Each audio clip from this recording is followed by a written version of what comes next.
Alright guys, today I wanted to do a quick review on my 7-inch wireless car display that I literally just took out of the box.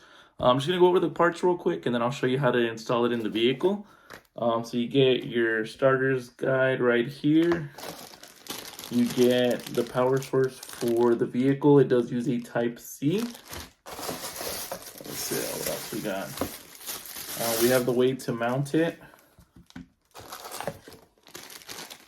And the other very cool part, which is the backup camera. So bam, that's very cool.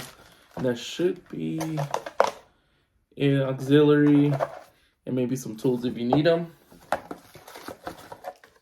And then maybe some other options to mount it as well. So let's head over to the vehicle and get it installed, see how it works. Alright guys, so the installation process is actually pretty straightforward.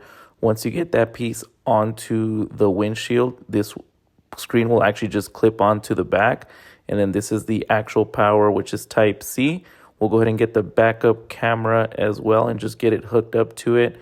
Once you get it plugged in, as you can see, it already has the language set up for you and the time and date, which I will set now. The entire display setup was actually fairly simple and very straightforward. It just took you prompt by prompt of what needed to be done.